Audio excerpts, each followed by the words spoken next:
నమస్తే ఎట్టున్నారు బాగున్నారంతా మెగాస్టార్ చిరంజీవి 70 ఏళ్ల వయసులో ఉన్నా కానీ ఇంకా యంగ్ హీరోస్తో ధీటుగా సినిమాలు చేస్తున్నాడు. తన బాడీని కూడా చాలా పర్ఫెక్ట్గా మెయింటైన్ చేస్తున్నాడు యంగ్ హీరోస్తో సమానంగా. ఈ వయసులో కూడా యంగ్ హీరోస్తో పోటీ పడుతూ మరీ సినిమాలు చేస్తున్న ఆయన నట ప్రస్థానం చూస్తే నిజంగా అద్భుతమనే చెప్పాలి. చిరంజీవి అంటే కూల్ మ్యాన్, ఎక్కడైనా సరే ఆచితూచి వ్యవహరిస్తాడు, మంచిగా మాట్లాడతాడు అనుకునేవాళ్ళు. అయితే అదంతా ఒకప్పటి మాట. రీసెంట్గా ఒకసారి చిరంజీవిని గమనిస్తే కొంచెం గాడి తప్పినట్లే కనిపిస్తున్నాడు. మొన్న జరిగిన లైలా ప్రీలీజ్ ఈవెంట్లో ఆయన చేసిన కామెంట్స్ పెద్ద దుమారాన్నే లేపాయి. సినిమా ఈవెంట్స్లో పొలిటికల్ కామెంట్ చేయడం అనవసరం, అది మంచా చెడా అనేది కాదు, అనవసరం అంతే. జై జనసేన అనడం, ప్రజారాజ్యమే జనసేనగా రూపాంతరం చెందింది అనడం, ఇవన్నీ కూడా ఆ పొలిటికల్ కామెంట్స్ అనేవి సినిమా ఈవెంట్స్లో అప్రస్తుతం అంతే. దానివల్ల ఆయన అటు వైసీపీతోనూ ఇటు జనసేనతోనూ నానా మాటలు పడాల్సి వచ్చింది. చాలా విమర్శలు కూడా ఎదుర్కొన్నాడు. ఇక అదే ఈవెంట్లో విశ్వక్సేన్ని కసక్లా ఉన్నావనడం, ప్రౌడ్ అనడం, హీరోయిన్ షేక్ హ్యాండ్ ఇస్తే ఇక నేనెప్పటికీ మర్చిపోనని మెలికలు తిరిగిపోవడం, ఇవన్నీ చూసి ఆడియన్స్తో పాటు ఫ్యాన్స్ కూడా కంగు తిన్నారు. ఏంటి ఈయన ఇలా బిహేవ్ చేస్తున్నాడని. దాన్ని జీర్ణించుకోవడానికి కాస్త టైం పట్టింది. మళ్ళీ వెంటనే బ్రహ్మానందం ప్రీలీజ్ ఈవెంట్లో ప్రత్యక్షమయ్యాడు. అక్కడ లెజెండరీ కమెడియన్ బ్రహ్మానందాన్ని పట్టుకొని ఎర్రిపు అనేసరికి అక్కడ ఉన్న వాళ్ళంతా బిత్తరపోయారు. ఏంటి చిరంజీవి ఇలాంటి కామెంట్లు చేస్తున్నాడని. మళ్ళీ వెంటనే రామ్ చరణ్కి ఒక కొడుకుంటే బాగుంటుంది, ఒక కొడుకును కనమని నేనే చెప్తానన్నాడు. ఇందులో మాత్రం ఆయనది ఎలాంటి తప్పు లేదు.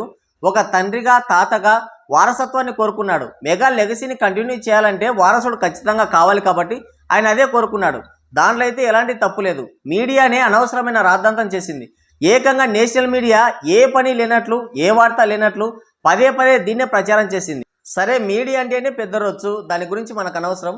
ఇక ఆ విషయం పక్కన పెడితే ఇక మూడోది, సొంత తాతయ్యనే తక్కువ చేసి మాట్లాడాడు. ఒక మనిషి అన్నవాడు ఎవరికైనా సరే ప్లస్ ఆర్ మైనస్ రెండు ఉంటాయి. కానీ ఈయన తనని తాను గొప్పగా ప్రొజెక్ట్ చేసుకోవడానికి వాళ్ళ తాతయ్యని రోడ్డుకి ఇచ్చాడు. అది కూడా ఈ లోకంలో లేని మనిషిని.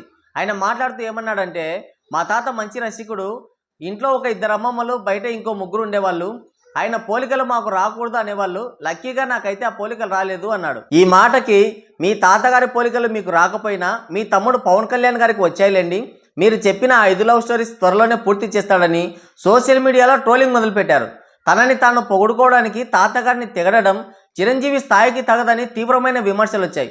ఆయనతో పాటు పవన్ కళ్యాణ్ని కూడా ఇందులోకి లాగాడు. అవసరమా ఇవన్నీ? ఇదే కాదు, గతంలో ఆచార్య సినిమా టైంలో పూజా హెగ్డేతో స్టేజ్ పైన ఆయన చేసిన వ్యవహార శైలి చూసి ట్రోలర్స్ ఓ ఆట ఆడేసుకున్నారు. ఏంటో కొత్తగా వింత వింతగా చేశాడు.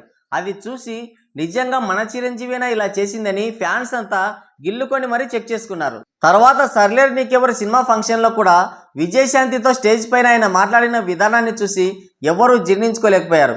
అసలు ఇది మహేష్ సినిమా ఈవెంటా లేదంటే చిరంజీవి పర్సనల్ ఈవెంటా అని మహేష్ ఫ్యాన్స్ సెటైర్లు వేశారు. మెగాస్టార్ చిరంజీవి అనేది పేరు మాత్రమే కాదు, ఒక బ్రాండ్. 45 ఏళ్ల సినీ ప్రస్థానం, 70లో అడుగు పెడుతున్న ప్రాయం, ఇండస్ట్రీ పెద్ద అనే గౌరవం, ఇవన్నీ కలిపి చిరంజీవిని కేర్ ఆఫ్ టాలీవుడ్గా నిలిపాయి. అలాంటి గొప్ప వ్యక్తి సినిమా ఈవెంట్స్లోనూ పబ్లిక్ ఈవెంట్స్లోనూ పదే పదే నోరు జారడం, వింత వింతగా ప్రవర్తించడం, ఆయన వ్యవహార శైలి, అసందర్భ వ్యాఖ్యలు నిజంగా బాధాకరమనే చెప్పాలి. వయసు పెరిగే కొద్దీ శారీరక మార్పులతో చాదస్తం రావడం అనేది కామన్. దానికి చిరంజీవి లాంటి వ్యక్తి కూడా అతీతం కాదు. కానీ ఆయన కాస్తంత తర్కం విడి ఆయన్ని గొప్ప వ్యక్తిగా ఆరాధించే లక్షలాది మంది ప్రజల మనసుల్లో మెగాస్టార్గానే నిలిచిపోవాలి.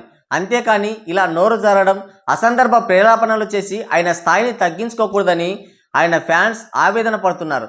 మరి రీసెంట్గా చిరంజీవి చేసిన వ్యాఖ్యలపై మీరేమనుకుంటున్నారో కింద కామెంట్ చేయండి. ఇంతసేపు వీడియో చూశారంటే మీకు నచ్చిందని అనుకుంటున్నాను. నచ్చితే ఒక లైక్ వేసుకోండి, వీలైతే సబ్స్క్రైబ్ చేసుకొని నాకు సపోర్ట్ చేయండి. Thank you.